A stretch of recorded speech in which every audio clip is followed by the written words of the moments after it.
खुलुमबाय लोगोफोर दिनै गोदान मोनसे भिडिअ नोंथांमोनखौ फिन बरायनाय बावहरबाय स' दिनै जों बे भिडिअ नायलांखै जुदि नोंथाङा नोंथांनि पेन कार्ड आरो आधार कार्डखौ लिंक खालामना लाखांबाय अब्ला बे भिडिअ नोंथांनि बिराद इम्पोर्टेन्ट जानानै फैगोन स' जुदि नोंथाङा नोंथांनि पेन कार्ड आरो आधार कार्डखौ लिंक खालामना लाखांबाय स' दानियाहा नोंथाङा नोंथांनि आधार कार्ड आरो बेंक एकाउन्टजों लिंक दंना गैया बिनि स्टेटासखौ चेक खालामनानै नायनो नांगोन मानोना बेयो बिराद इम्पोर्टेन्ट नोंथांनि बेंक एकाउन्ट आरो आधार कार्डजों लिंक थानाया बिराद इम्पोर्टेन्ट मानोना बेखौ सरकाराहाय मेन्डेटरि खालामगासिनो माने बेंक एकाउन्ट आरो आधार कार्डजों लिंक जाथारनो नांगौ होननानै सिगांनिफ्रायनो सरकाराहाय बुंबोगासिनो स' बिनि थाखायनो आं बे भिडिअखौ नोंथांमोननो सिगाङाव लानानै फैदों स' नोंथाङा माबोरैहाय जुदि नोंथांनि आधार कार्ड आरो बेंक एकाउन्टजों दासिमबो लिंक गैया बेखौ माबोरैहाय चेक खालामनानै नायनो आरो जुदि गैयाब्ला माबोरैहाय नोंथांमोना बानायनानै लानो हायो बे फुरा भिडिअआव नोंथांमोननो बेखौ खिन्थालांदों स' भिडिअखौ जोबजासिम नाय बिनि थाखायनो दा जों फार्स्टआवहाय नायगोन नोंथाङा माबोरैहाय नोंथांनि आधार आरो नोंथांनि बेंक एकाउन्टजों लिंक दंना गैया बेखौ माबोरैहाय चेक खालामनानै नायगोन बेखौ जों भिडिअआव फार्स्टआवहाय नायगोन बिनि उनावसो जों माबोरैहाय नोंथाङा नोंथांनि आधार कार्ड आरो बेंक एकाउन्टखौ लिंक खालामनानै लानो हायो एकाउन्टजों स' बेखौ जों उनावहाय भिडिअनि जोबनायावहाय सावरायगोन स' बिनि थाखायनो भिडिअखौ जोबजासिम नायलांबाय था दा जों फार्स्टआवहाय नायग्रोनोसै नोंथाङा माबोरैहाय अनलाइन मबाइलावहायनो माने नोंथांनि आधार कार्ड आरो बेंक एकाउन्टजों लिंक दंना गैया बेखौ माबोरैहाय चेक खालामनानै नायनो हायो स' भिडिअखौ स्टार्ट खालामनायनि सिगां नोंथांमोननो फंनैसो बुंनो सानदों स' भिडिअआवहाय गोदान फैदोंब्लाथाय चेनेलखौ साबस्क्राइब खालामनानै ला फैबाय थानाय समाव बेफोरबायदि भिडिअ मोननो थाखाय माने बे चेनेलाव आं बेफोरबायदि गोदान आपडेटफोर होबाय थायो स' आरो भिडिअखौ मोजां मोनदोंब्लाथाय लाइक खालामना होदो गोनां जानाय मानसिफोरनोहाय शेयार खालामना होदो स' भिडिअखौ जों स्टार्ट खालामसै फैदो नोंथांनि बेंक एकाउन्टजों आरो आधार कार्डजों लिंक दंना गैया बेखौ मबाइलावहाय चेक खालामनो थाखाय जों मबाइलनि स्क्रिनाव फैबाय दा डाइरेक्टहाय गुगल क्रोमखौ अपेन खालामदो नङाबा जिखुनु ब्राउजार अपेन खालामदो नोंथांनियाव आं गुगल क्रोम अपेन खालामबाय ब्राउजार अपेन खालामखांनायनि उनाव नोंथाङा डाइरेक्टहाय गुगलावहाय सार्च खालामदो uidaigov.in uidaigov.in खौ लिरनानै गुगलावहाय सार्च खालामदो डाइरेक्टनो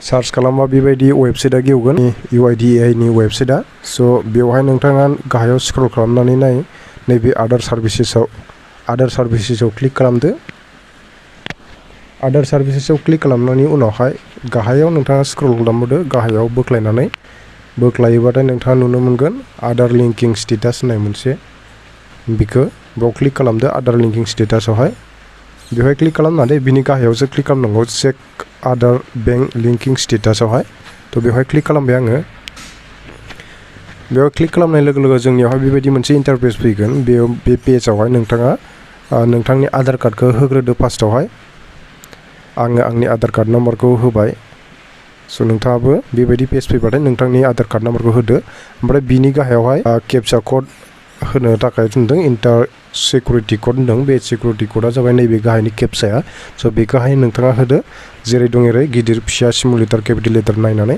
बिनि उनावहाय सेन्ड OTP-आवहाय थुनानै होबानो जाबाय सेन्ड OTP-आव थुनानै होनाय लोगो लोगो नोंनि आधार कार्डआव बबे मबाइल नाम्बारा लिंक दं बे मबाइल नाम्बारावहाय OTP थांगोन स' आंनियावहाय OTP-आ फैबाय नोंनियावबो बेबायदिनो फैगोन स' बे OTP-खौहाय नैबे इन्टार OTP होननाय गाहायाव मोनसे स्पेस दं बेवहाय टाइप खालामनानै साबमिट खालामबानो जाबाय थ' OTP-खौ आं होबाय OTP-खौ होखांनायनि उनाव आं साबमिट खालामनोसै बेवहाय नोंथांमोनाबो बेबायदि प्रसेसयैनो नैबे साबमिट बाटनावहाय थुनानै होबानो जाबाय साबमिट बाटनाव थुखांनायनि उनाव नोंथांनाव बेबायदि मोनसे पेज फैगोन बे पेजआवहाय नोंथांनि आधार कार्ड आरो बेंक एकाउन्टआ लिंक दंना गैया बेखौ शो खालामगोन बेवहाय नोंथांमोना नायनो हागोन Aadhaar card number bank linking status आं बाहाय नट एभेलेबल होन्दों आंनावबो मोनसेबो बेंकआ माने लिंक गैया स' बिनिखायनो बेवहाय नट एभेलेबल दिन्थिदों बेंक लिंकिं डेट बेवहाय डेट दिन्थिगोन ओमफ्राय बे गाहायावहाय मा बेंकआ लिंक जानानै दं नोंनिया बेवहाय दिन्थिगोन आरो जुदि नोंथांनिया आधार कार्ड आरो बेंक एकाउन्टजों लिंक दङब्ला बेवहाय शो खालामगोन मा बेंक बेखौ दिन्थिगोन माब्ला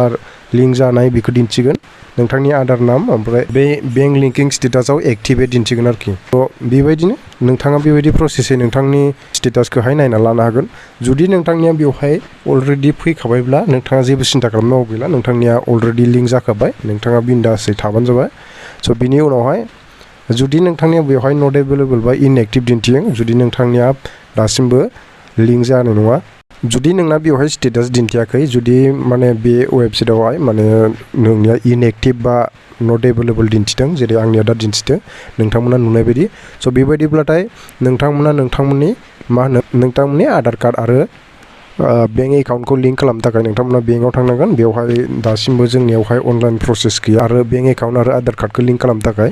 स' बिनिखायनो नोंथाङा नोंथांनि आधारानो एकाउन्ट नाम्बारखौ लिंक खालामनानै लानो थाखाय ब्रान्च भिजिट खालामनांगोन। ब्रान्चआव थांनानैहाय नोंथाङा KYC फर्म होनानै बे आधार लिंक खालामनानै लानांगोन। स' बेखिनिखौ आं बुंबाय। बिनि अनगा आरो जेबो अनलाइनाव राहा गैया बेंक आरो आधार कार्डखौ लिंक खालामनो थाखाय। नोंथाङा डाइरेक्टलि ब्रान्च भिजिट खालामथारनांगोन। ब्रान्चआव थांनानै लिंक खालामनानै लानांगोन आरो दा लिंक खालामनो थाखाय नोंथाङा जास्ट KYC फर्माव नोंथांनि आधार डिटेल्स आरो बेंक एकाउन्ट नोंथांनि पेन कार्डफोरखौ जमा होनानै खालामनानै लाबानो जाबाय।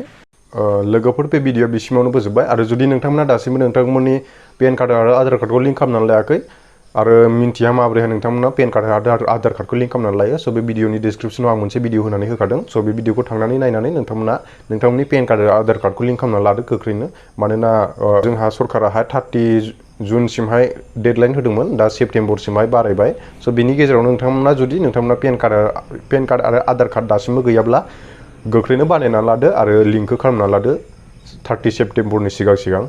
आरो मोनसे गोदान आपडेट दंबावो। बेयो जाबाय इलेक्ट्रिक डिपार्टमेन्टनि कारेन्ट डिपार्टमेन्टनिफ्राय। जुदि बेवहायबो बुंदों बिथांमोना मबाइल नाम्बार आपडेट खालामना लानो थाखाय, आधार कार्ड आपडेट खालामना लानो थाखाय। स' बेखौबो नोंथांमोना खालामना लादो। बिनि भिडिअखौबो आं लिंक डिसक्रिपसनाव होना होखाबाय लिंकखौ। माबोरैहाय नोंथांमोना APDCLनि वेबसाइटआव थांनानै माबोरै नोंथांमोननि आधार कार्ड आरो मबाइल नाम्बारखौ कारेन्टनि कनजिउमार नाम्बारजोंहाय लिंक खालामना लानो हायो। स' बेखौ आं नोंथांमोननो भिडिअखौ बानायनानै होखाबाय। भिडिअखौ नायदो आरो खालामना लादो। बिनि जोबनायनि डेटआ जुलाइनि 17 होनना बुंदों। थ' जुलाइनि 17नि सिगां नोंथांमोना बे इलेक्ट्रिकनि कनजिउमार नाम्बारजोंहाय नोंथांनि मबाइल नाम्बार आरो आधार कार्डखौ लिंक खालामना लादो। जाहाथे इयुनावहाय जेबो प्रब्लेम जायै बायदि। गेरेन्टि होनाया सरकारा बेखौ डेटखौ बारायबावो ना बारायबावा, नाथाय दानि डेडलाइन होनायाहाय 17 जुलाइसिमावहाय बिथांमोना खावलायदों। APDCLआ आधार कार्डजों आरो मबाइल नाम्बारजों नोंथांमोननि बै माबायावहाय कनजिउमार नाम्बारजोंहाय लिंक खालामना लानो थाखाय खावलायदों आरो। स' बेखिनिखौ खालामनानै लादो। भिडिअआ आं गाहायाव डिसक्रिपसनाव होना होखाबाय। स' नायदो आरो खालामना लाजोबदो। स' बे भिडिअआव बिसिमल'। भिडिअखौ मोजां मोनदोंबा लाइक खालामदो आरो चेनेलाव गोदान फैदोंबाथाय चेनेलखौ साबस्क्राइब खालामना होदो। गोनां जानाय मानसिफोरनो शेयार खालामना होदो।